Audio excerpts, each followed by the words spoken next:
Mesdames, Messieurs, bonjour, bonsoir. Ciao ragazzi, grüezi miteinander. Aujourd'hui, présentation d'une montre. Pour moi, c'est la perle de chez Tissot. Alors, le modèle phare de chez Tissot, c'est la fameuse PRX. Ils la vendent par wagon entier. C'est une excellente montre. Un design, même s'il n'est pas révolutionnaire, un design parfaitement maîtrisé. Un excellent mouvement pour la version automatique. Euh, le fameux Powermatic 80, la dernière itération de chez ETA. C'est un excellent mouvement. Moi, je l'ai sur une de mes Certina. J'en suis extrêmement content. C'est précis et les 80 heures de réserve de marche, c'est quand même très appréciable. C'est quasiment, ils ont doublé la réserve de marche par rapport au 28-24-2 qui était l'ancienne référence phare de chez ETA. On va en reparler après justement de cette référence. La Tissot Héritage 1938 existe en trois itérations, avec un cadran crème, avec un cadran anthracite et un tout dernier modèle qui vient de sortir avec un cadran blanc.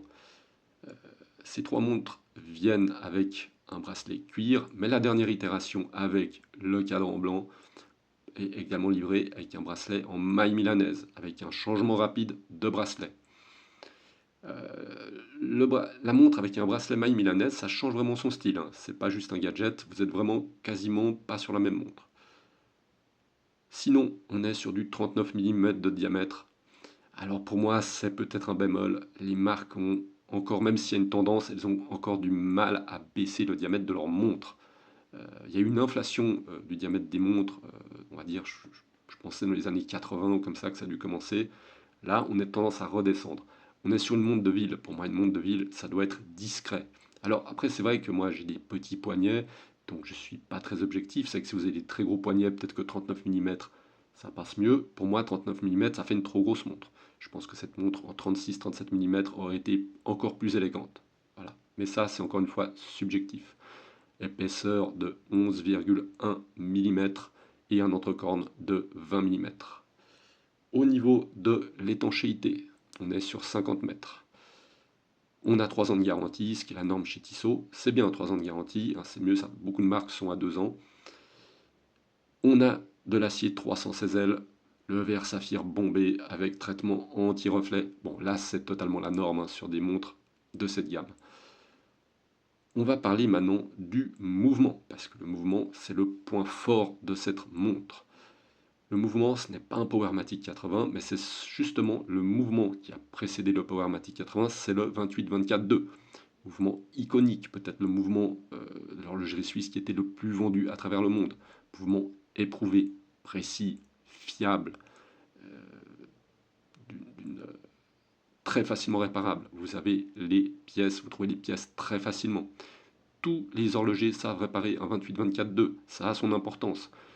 Vous êtes au fond d'Amazonie, vous trouvez un horloger, bon, ce qui n'est peut-être pas très facile, mais il saura réparer un 28-24-2. Ce qui n'est pas le cas pour des modèles plus compliqués. Avec une Omega coaxiale ou comme ça va être beaucoup plus compliqué.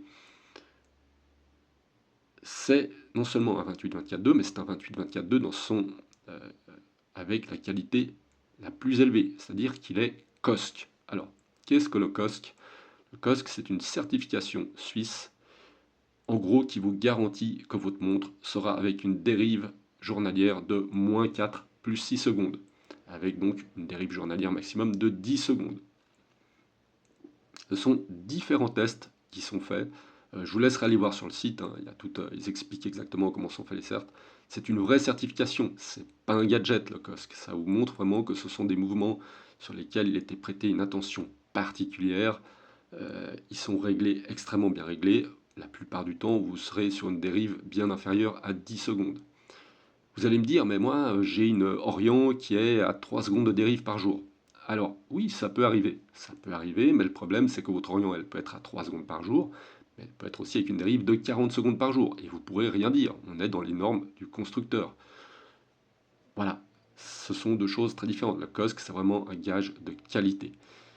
Et si justement je veux parler de cette montre, c'est que parce qu'elle est COSC, mais elle est également à moins de 900 euros. Alors, les prix catalogue, on est à 775 francs suisses pour les modèles avec cadran crème et cadran anthracite, et à 815 francs suisses pour le dernier modèle avec donc les deux bracelets. Je suis allé voir sur le site de Tissot Europe, le prix boutique est de 895 euros. Vous pouvez peut-être la trouver moins chère. Et c'est là que je trouve que c'est la grande qualité de la montre. C'est-à-dire que pour moins de 900 euros, vous avez une montre Cosc. Et ça, c'est rare. Vous avez beaucoup de modèles de montres, beaucoup plus chers, à 1500, 2000, voire 3000 euros, qui ne sont pas Cosc. Ce sont des montres avec des mouvements Sellita, notamment des SW200-1, qui ne sont pas Cosc, qui sont des fois avec des dérives. Moi, sur ma ZRC, j'ai une dérive journalière de 14 secondes, pour une montre qui vaut 3000 francs suisses.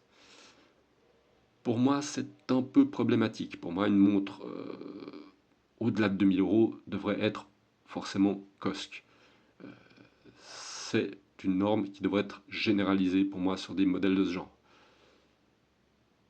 Le problème, c'est que si je ne dis pas de bêtises, je l'ai entendu en tout cas d'horlogers, enfin d'horlogers, de fabricants de montres qui parlaient de ce problème, c'est que le SW200-1, visiblement, ne serait pas coscable. Voilà. Bon, alors pourquoi le 28-24-2? Puisque le Sellita, je rappelle, hein, le SW200-1 est censé être un clone du 28-24-2.